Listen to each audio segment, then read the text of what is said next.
Ouvistes que foi dito aos antigos: não matarás. E quem matar estará sujeito a julgamento. Eu, porém, vos digo que todo aquele que se irar contra o seu irmão estará sujeito a julgamento. E quem proferir um insulto a seu irmão estará sujeito a julgamento do tribunal. E quem lhe chamar tolo estará sujeito ao inferno de fogo. Se, pois, ao trazeres ao altar a tua oferta, ali te lembrares de que teu irmão tem alguma coisa contra ti, deixa perante o altar a tua oferta. Vai primeiro reconciliar-te com o teu irmão, e então, voltando, faze a tua oferta. Entra em acordo sem demora com o teu adversário, enquanto estás com ele a caminho, para que o adversário não te entregue ao juiz, o juiz ao oficial de justiça, e sejas recolhido à prisão. Em verdade te digo que não sairás dali enquanto não pagares o último centavo. Vamos orar?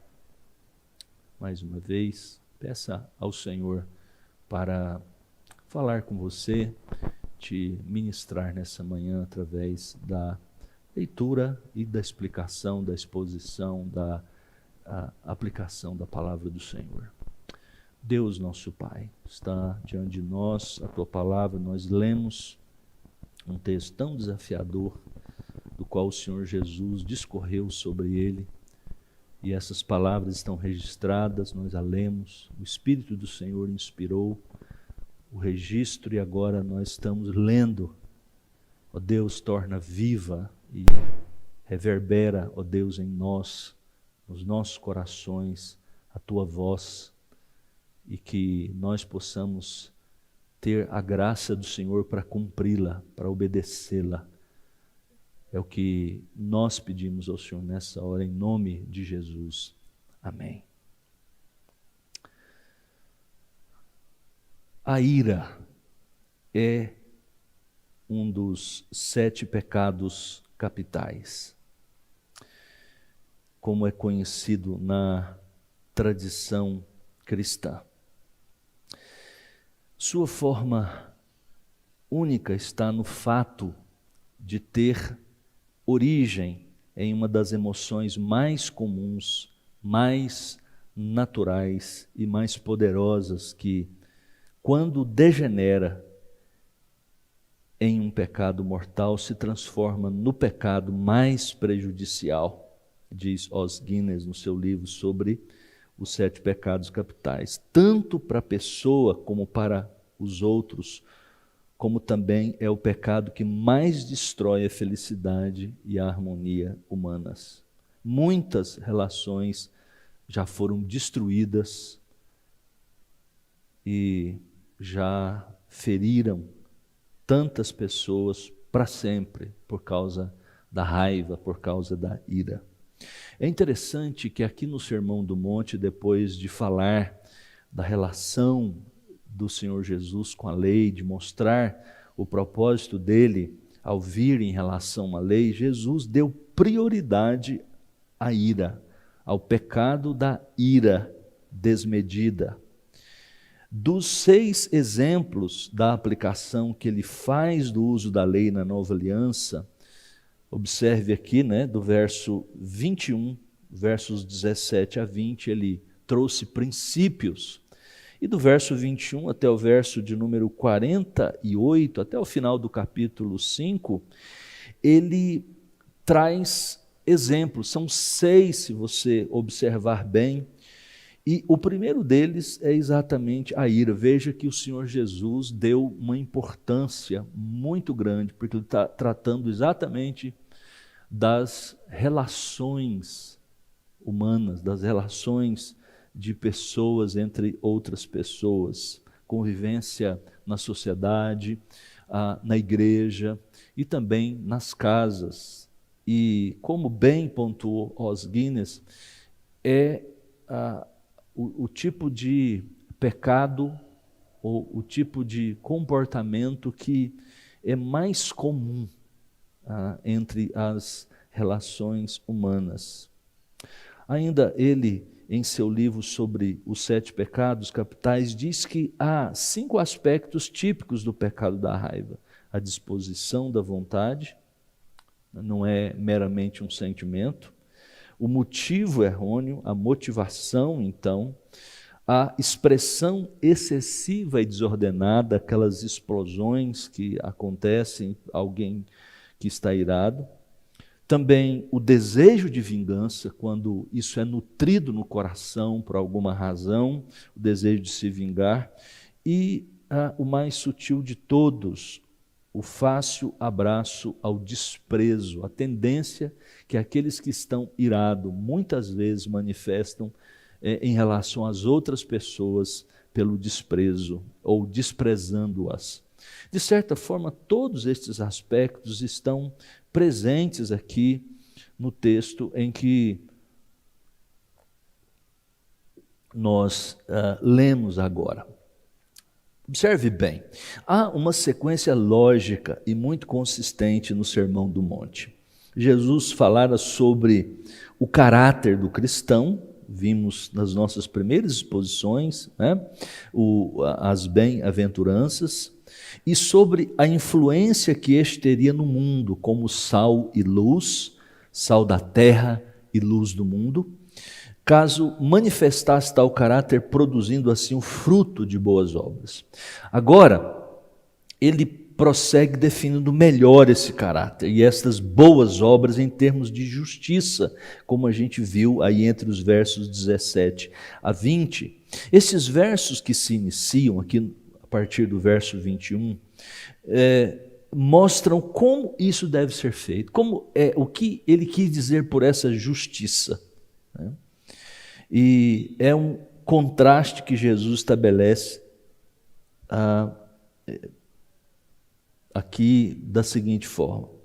Nós precisamos compreender muito bem, a título de entendermos o próprio texto a partir de agora, essas duas expressões com as quais Jesus inicia a nossa passagem, e assim ele o faz até o final do capítulo, que são essas duas expressões: ouviste o que foi dito aos antigos. E aí imediatamente, nós temos isso no verso 22 e nos textos adiante, como 27 e 28, eu, porém, vos digo. Então, esse contraste, ele é muito importante aqui. É o contraste que Jesus estabelece. Agora, nós podemos colocar isso da seguinte forma, em termos de pergunta: estas expressões significam que Jesus está antagonizando a lei com seus ensinos? De outra forma, Jesus está estabelecendo aqui uma ruptura entre o Antigo e o Novo Testamento? Há alguma oposição entre Moisés e Jesus? Então, muitos, ao olharem para esse texto, ao lerem esse texto, veem, isso é muito popular, né? A ideia de que Jesus, na verdade, está fazendo uma oposição aos mandamentos, ao Antigo Testamento. Muitas pessoas usam esse texto que nós estamos considerando para dizer que há uma ruptura profunda entre o Antigo e o Novo Testamento. Isso não é uma boa hermenêutica, ou seja, uma interpretação desse texto e, na verdade, da concepção da palavra de Deus, da história da revelação de Deus nessas duas partes, grandes partes da Bíblia. Mais uma vez, repito, nossa visão sobre como enxergar a relação entre os dois testamentos, de certa forma, bem generalizado, é muito dispensacionalista. O dispensacionalismo enfoca demasiadamente a descontinuidade entre essas duas grandes administrações, né? Os dois testamentos. O que Jesus contradisse não foi a lei propriamente dita, mas certas perversões da lei das quais os escribas e fariseus eram culpados.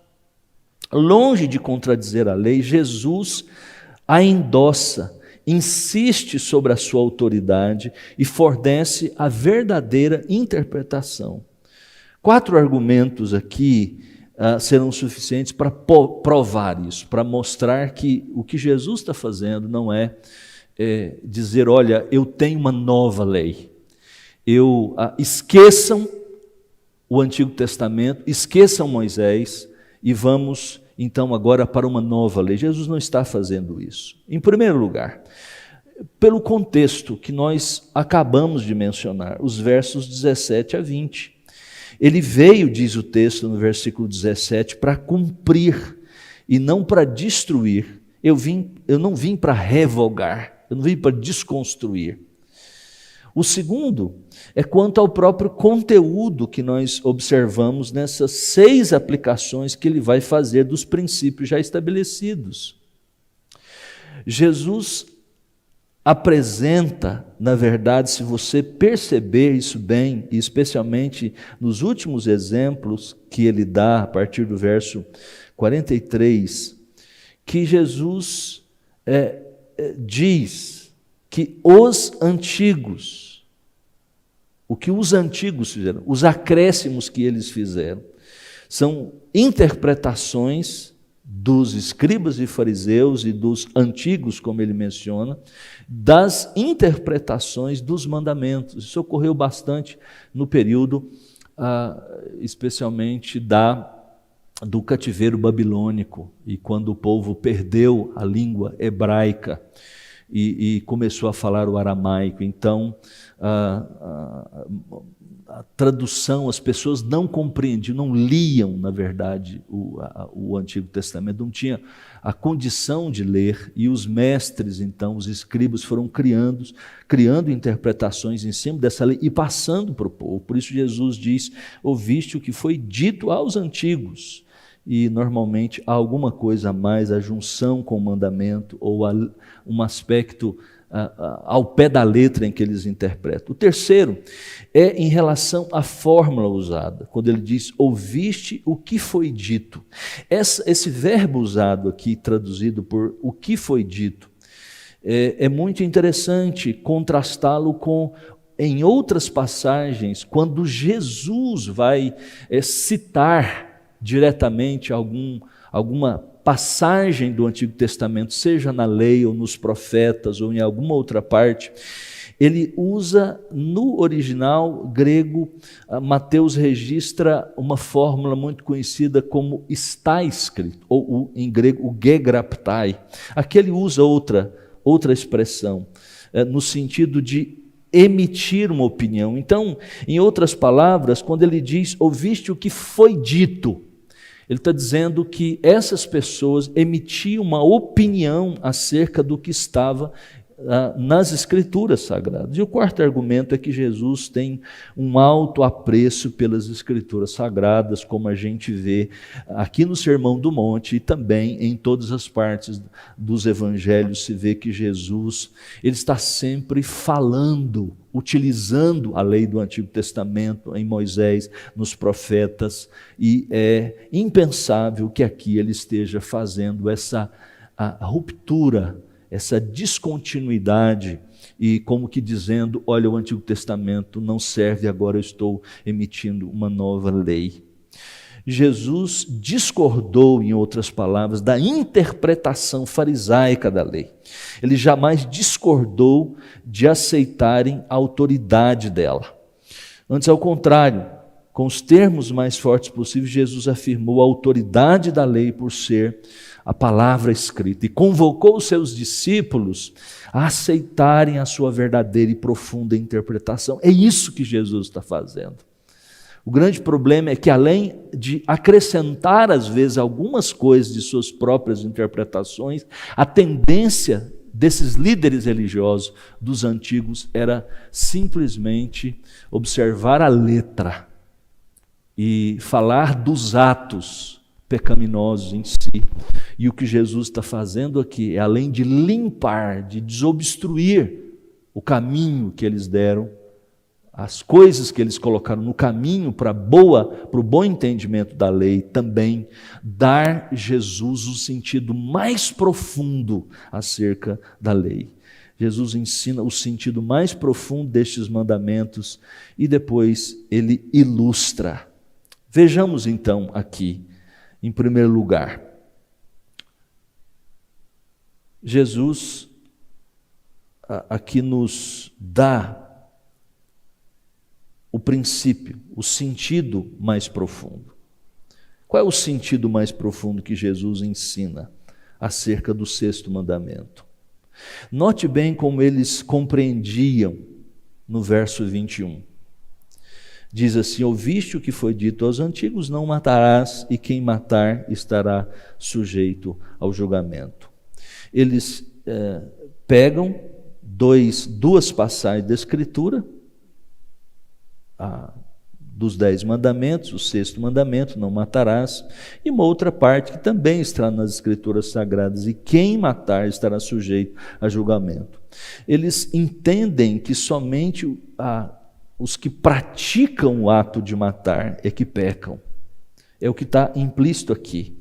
E que, ainda mais, só entendem a penalidade em termos de tribunais humanos. Ele diz: quem matar estará sujeito a julgamento.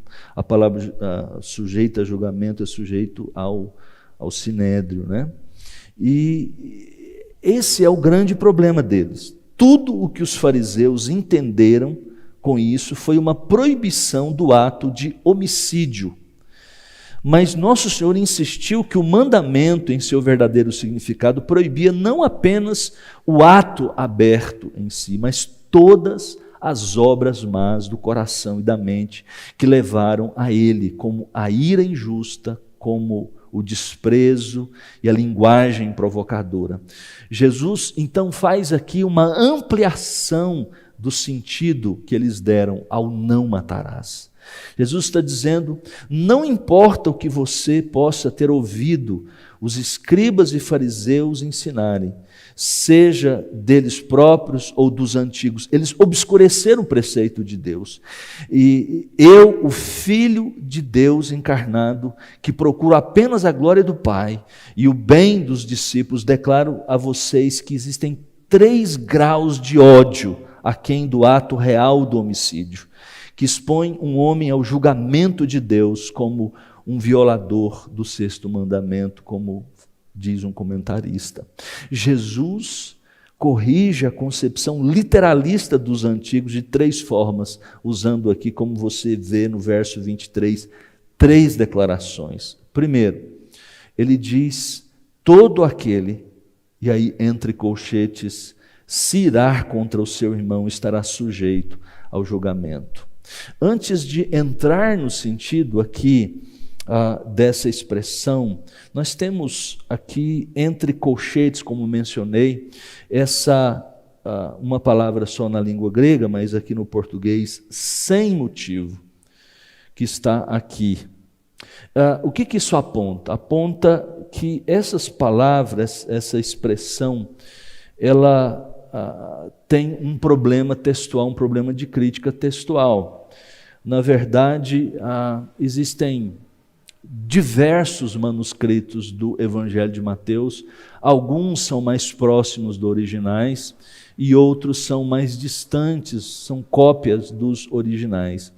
E quando está assim, neste caso aqui, está dizendo que alguns manuscritos dos mais importantes, dos mais próximos do texto original, não tem essa expressão. Só existe alguns manuscritos mais recentes, do século VIII até o século XI, XII, que existe essa expressão. Portanto, muito provável isso aqui é um acréscimo depois de escribas, que ao perceberem a dificuldade que talvez nós mesmos tenhamos para viver essas palavras, para obedecer essas palavras, tenha usado para atenuar um pouco essa grande dificuldade. Então é mais sensato a gente pensar dessa maneira. E irar contra o seu irmão e estará sujeito a julgamento, é o que diz aqui o nosso texto. Seria um judeu contra o outro. Para nós, que somos cristãos, nós devemos entender como cada um dos cristãos, mas em seu escopo mais amplo, com toda certeza, se refere a todas as pessoas, aos nossos semelhantes, pois segundo a criação de Deus, nesse sentido, todos nós temos uma relação de irmandade com todas as pessoas. Não é ira simplesmente que Cristo repreende aqui, mas a ira injustificada e imoderada. Há, sem dúvida, uma ira que é santa, como aparece no exemplo de Cristo em Marcos capítulo 3, verso 5, no preceito apostólico, do apóstolo Paulo, irai-vos e não pequeis. Pode-se perguntar como podemos distinguir a ira piedosa daquela que é ilegal. A primeira procede do amor ou da justiça. Tem em vista o bem daquele contra quem exercida e olha para a glória de Deus, enquanto a raiva que Jesus condena emana do orgulho e deseja o dano daquele contra quem é dirigida. A ira só é lícita quando queima contra o pecado, e isso equivale ao zelo pela honra divina. Mas isso não é tudo. Em segundo lugar, Jesus diz que e quem proferir um insulto a seu irmão estará sujeito a julgamento do tribunal. A palavra aqui, insulto, é a palavra raká, que em aramaico é uma das expressões de maior desprezo por outra pessoa. Ela usa esse termo para uma espécie de desprezo, provavelmente do som que era feito coletando a saliva da garganta, uma espécie de som a fim de cuspir. É daí que surge provavelmente essa expressão, uma expressão que demonstrava no contexto lá do Novo Testamento um desprezo muito grande. O que aqui é proibido é aquele desprezo decorrente do temperamento descontrolado que leva a falar das pessoas escarnecendo delas. Toda linguagem abusiva é proibida pelo sexto mandamento, todas as expressões de malignidade emanando de um coração amargo é completamente proibida à luz do que o Senhor Jesus está nos dizendo aqui. Nós podemos destruir nossos semelhantes de outras maneiras que pouco ficam faltando para se caracterizarem como homicídio, nos alerta o Dr. Martin Lloyd Jones. Podemos destruir a reputação de um homem, podemos abalar a confiança que outros tenham em um homem sussurrando maledicência ou procurando achar nele erros deliberadamente. Era para coisas dessa ordem que o nosso Senhor aqui apontava. E o seu propósito inteiro foi o de mostrar que todas essas coisas estão incluídas no mandamento que determina não matarás. O assassínio não envolve apenas a tentativa da destruição da vida física de outra pessoa, mas também envolve a tentativa da destruição de seu espírito, derrotando aquela outra pessoa de alguma forma. Talvez uma das literaturas que mais explore esse tipo de comportamento seja numa das tragédias de Shakespeare, chamada Otelo. Há um personagem chamado Iago que vai insinuando na relação, ele tem ódio de Otelo e ele se casa.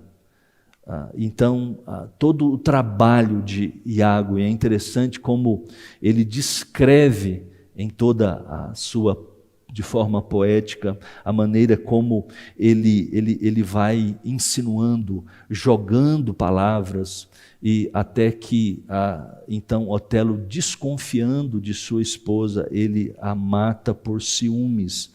É impressionante como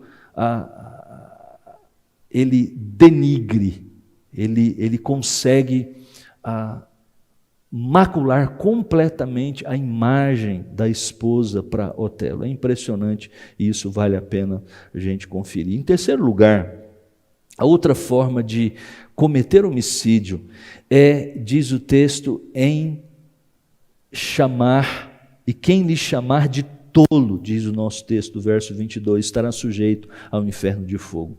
O terceiro grau de assassinato mencionado por Cristo é a injúria censurável, ou chamar o nosso irmão de tolo. Não é o simples, claro, uso dessa palavra, de emitir essa palavra, que torna culpado desse crime. O desejo de tornar os homens conscientes da sua loucura é uma boa coisa, mas insultá-los de uma raiva incontrolável é maldade. Para os judeus, tolo, aqui a palavra no original moré, significava um rebelde contra Deus, um apóstata, de modo que aquele que usava esse termo se arrogava a decretar a sentença judicial, remetendo seu semelhante ao inferno. Essa foi a mesma palavra, é interessante, que Moisés usou no plural, em Números capítulo 20, verso 10, acerca do povo de Deus, e falou de uma forma desdenhosa, e por isso foi excluído da terra de Canaã. Mas pode também, como a gente já levantou, surgir a questão: há uma ira que não é pecaminosa? Sim. Nós vemos isso no ministério de Jesus, nós vemos isso Paulo dizendo em Efésios capítulo 4, que existe um lugar para ira. E, como alguém disse, há momentos que é pecado não se irar, diante de uma injustiça, diante de alguma coisa que está realmente destruindo a vida das pessoas. Nós podemos fazer algo, nós podemos dizer, nós podemos expressar de fato que aquilo está errado. Há lugar para arder em ira contra o pecado e a injustiça. Aliás, a circunstância em que é pecado não se irar. Devemos nos irar contra a injustiça, a corrupção, a morte. Vale a pena olhar para João capítulo 11, quando Jesus, diante da morte do seu amigo, há algumas expressões muito fortes de Jesus ali em relação à situação, diante da morte. É isso que nós, como cristãos, também devemos, nesses dias, reagir diante da morte. Não achar que é algo comum, como o Senhor Jesus, ele olha para tudo isso e tem uma atitude de ira diante do sofrimento das pessoas. Nosso problema é que nós ardemos de indignação e ira, não contra o pecado e a injustiça, mas contra as pessoas, e é isso que é proibido. Nós somos rápidos para ficar irados quando somos pessoalmente afrontados e ofendidos, mas nós somos lentos, vagarosos para sentir ira quando vemos pecado e a injustiça se multiplicarem em outras áreas. Jesus proíbe a ira que se origina das relações pessoais, que é perpetrada contra as pessoas. Agora, na segunda parte, nós temos aqui Jesus ilustrando o significado desse mandamento. Verso 23 ao verso 26. Diz assim o nosso texto, começa: se, pois, ao trazeres ao altar a tua oferta, ali te lembrares de que teu irmão tem alguma coisa contra ti, deixa perante o altar a tua oferta, vai primeiro reconciliar-te com teu irmão, e então, voltando, faze a tua oferta. Na verdade, Jesus vai usar duas ilustrações, esta primeira do verso 23 e verso 24, e do verso 25 e também verso 26. E o seu objetivo é tornar claro e aprofundar o que vem ele dizendo do verso 21 e 22 em forma de princípio que o Senhor Jesus estabelece, de doutrina que ele estabelece. A primeira é uma ilustração do âmbito religioso, note bem, é alguém que está trazendo algo para o altar, é uma clara indicação de que esta pessoa está no templo. Ela descreve uma pessoa que vem cumprir os seus deveres religiosos, mas ofendeu o seu irmão. Jesus expressou-se em termos religiosos de sua época. Nós poderíamos traduzir mais ou menos assim: se você estiver na igreja, no meio de um culto de adoração, e de repente se lembrar de que seu irmão tem um ressentimento contra você, saia da igreja imediatamente e vá fazer as pazes com ele. Não espere que o culto termine. Procure seu irmão e peça-lhe perdão. Primeiro vá, depois volte. Primeiro vá reconciliar-te com seu irmão, depois venha e ofereça a sua adoração a Deus. É mais importante ser absolvido da ofensa diante de todos os homens do que chegar no horário exato do culto de domingo. Deixe o culto de adoração e se reconcilie com seu irmão. Só depois volte. Dr. Martin Lloyd-Jones, no seu excelente comentário sobre o Sermão do Monte, nos alerta de um perigo sutil que pode estar aqui, por trás dessas palavras do Senhor Jesus. O terrível perigo de tentarmos fazer expiação por nossa falta, tentando equilibrar o mal com o bem. O perigo de fazermos exercícios religiosos, cerimoniais, na tentativa de encobrir alguma falha moral. Fica mais ou menos assim: eu tenho um problema moral, eu tenho um pecado, então eu compenso indo mais à igreja, dando uma oferta mais gorda, e assim por diante, indo mais à igreja. Assim procuramos compensar uma coisa com a outra, pensando que o bem que estamos praticando pode anular o mal que nós cometemos. Jesus diz que isso não pode ser feito. Aos olhos de Deus, não há qualquer valor em ato de adoração se eu estiver nutrindo algum pecado do qual eu tenha consciência. Alguém que tentou fazer isso foi Saul. Se você puder olhar na sua Bíblia, em 1 Samuel capítulo 15, nós temos ali a palavra de Deus sendo falada, a ordem de Deus para que os amalequitas fossem banidos, destruídos, e ele então resolve fazer diferente. E aí ele, depois de desobedecer a palavra de Deus, ele então começa ali a preparar-se para o sacrifício. Quando Samuel chega, ouvindo o barulho dos animais, ele tinha desobedecido a palavra de Deus. E aí vem então as famosas palavras de Samuel, no versículo de número 22 de 1 Samuel 15. Tem porventura o Senhor tanto prazer em holocaustos e sacrifícios quanto em que se obedeça a sua palavra? Eis que o obedecer é melhor que o sacrificar, e o atender melhor do que a gordura de carneiros. Muitas vezes nós estamos tentando fazer isso, compensar os nossos erros, fazendo alguma coisa, indo mais à igreja, ofertando mais. O Senhor Jesus diz que isso não pode ser feito. A sua adoração não será aceita. Se você der uma olhada no capítulo 1 do profeta Isaías, nós temos o mesmo quadro, num contexto diferente. As pessoas indo à igreja. O que não faltava naquele tempo eram cultos, eram os sacrifícios no templo. E as pessoas iam para lá com entusiasmo, erguiam as mãos para os céus, adoravam a Deus, faziam o seu sacrifício, mas o profeta diz, Deus dizendo através do profeta, eu não suporto o ajuntamento solene associado às iniquidades, as suas mãos estão sujas de sangue. No Novo Testamento, no capítulo 1 de 1 João, João diz a mesma coisa. A segunda ilustração, versos 25 e 26. Entra em acordo sem demora com o teu adversário, enquanto estás com ele a caminho, para que o adversário não te entregue ao juiz. O juiz é o oficial de justiça, sejas recolhido à prisão. Em verdade te digo que não sairás dali enquanto não pagares até o último centavo. Agora a ilustração muda, é do âmbito do jurídico, da época, dos tribunais. Há duas formas que eu quero rapidamente apresentar para essa ilustração que são erradas. A primeira é como a igreja romana, a igreja católica vê esse versículo.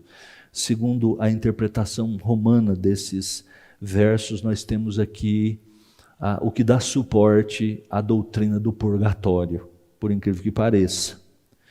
Eles olham para esses versos: entra em acordo sem demora com o teu adversário, enquanto estás com ele a caminho, para que o adversário não te entregue ao juiz, o juiz ao oficial de justiça, e sejas recolhido à prisão, ao inferno. Esse caminho seria o purgatório, o adversário então seria o próprio Deus, e assim vai essa interpretação.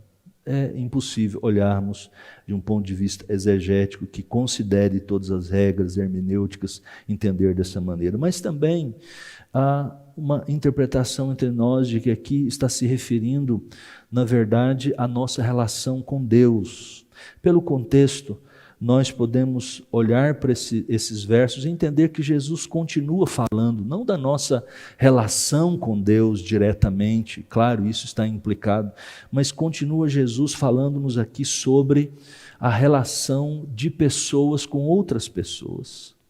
Jesus está aqui ensinando, no versículo 25 e 26, da urgência de resolvermos as nossas questões com outras pessoas, nossos problemas com as outras pessoas. O que Jesus está ressaltando aqui é a urgência da reconciliação pessoal. O juízo está às portas e a justiça será feita. Portanto, afaste de toda maldade e ofensa contra os outros. É isso que ele está dizendo. Pois aquele que se irar contra o seu irmão estará sujeito a julgamento. Aqui é a animosidade pessoal que é condenada, e Jesus não admite o fato de que muitas vezes entre irmãos na comunidade do povo de Deus existem desavenças, existem rancores, animosidades, problemas, e as pessoas simplesmente estão cruzando pelas portas das igrejas, pelos corredores da igreja, e elas não se olham, elas têm um coração fechado umas para as outras. É isso que Jesus está condenando e está dizendo que isso precisa ser resolvido imediatamente, o mais rápido. Eu quero terminar aplicando, trazendo duas, especialmente implicações desse texto para a nossa vida. Esses versículos dizem algo muito importante acerca da função da lei de Deus na compreensão da nossa pecaminosidade. Não devemos pensar que a lei do Antigo Testamento, que proíbe o homicídio, está sendo cumprida totalmente desde que não haja um homicídio real. A lei revela um problema mais fundamental: o ódio, a ira e o desprezo pelo ser humano, pelas pessoas, pelo nosso semelhante, pelos nossos irmãos. Jesus afirma que o julgamento cairá não só sobre os que derramam o sangue de outro, mas sobre os iracundos, os maldosos e os desprezadores dos outros. Existe alguém que possa escapar disso? Essa é a pergunta que a gente levanta. Olhe para o seu próprio coração. Olhemos para nós. Nós conseguimos obedecer isso? Alguém pode ficar em pé sem condenação ao olhar dessa maneira para a lei de Deus, como Jesus nos ajuda a compreender? É claro que não. É por isso que a lei de Deus, olhada do ponto de vista que Jesus tem nos mostrado aqui nesses versos, ela não pode ser obedecida. Ela nos esmaga, porque ela mostra exatamente não só os nossos atos, mas as nossas intenções, as nossas palavras que proferimos e que são pecaminosas. Pelo nosso desempenho, nós estamos completamente destruídos, somos condenados. A lei vista dessa forma, como Jesus nos ensina, nos deixa sem desculpa legal diante de Deus. Mas graças a Deus, essa é a grande notícia, essa é a boa nova. Ele veio para obedecer toda a lei e adquirir justiça e imputar sobre nós. Então nós vemos aqui boas novas. Ela nos aponta para Jesus. Ele nos leva ao ponto de perceber a nossa profunda pecaminosidade para corrermos para o Senhor Jesus Cristo, como nos cantávamos no velho hino. É na lei que nós vemos o nosso pecado, o meu pecado. Eu vi ali os meus pecados, na justiça da lei. E eu corri para Jesus, nele me escondi, e refúgio seguro, agora nele eu encontro. Em segundo lugar, esse texto nos dá um caminho para o cristão livrar-se da ira, de forma muito prática. Primeiro, nós devemos admitir a nossa pecaminosidade, a pecaminosidade da nossa raiva, da nossa ira, com todas as manobras, muitas vezes, que nós gostamos de fazer. Devemos admitir, reconhecer. Em segundo lugar, esse texto está aqui exatamente para isso. Em segundo lugar, devemos fazer o que pudermos para corrigi-lo. Não devemos fazer como muitos crentes que tentam fazer uma compensação entre o erro e acerto. Vamos ser honestos o suficiente. A confissão é exatamente isso.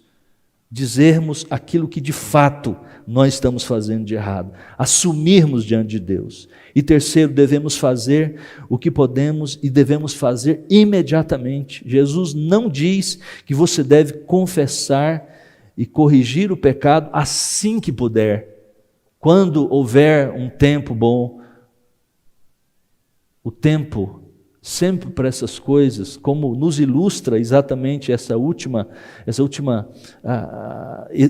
exemplo que Jesus dá, isso deve ser feito imediatamente.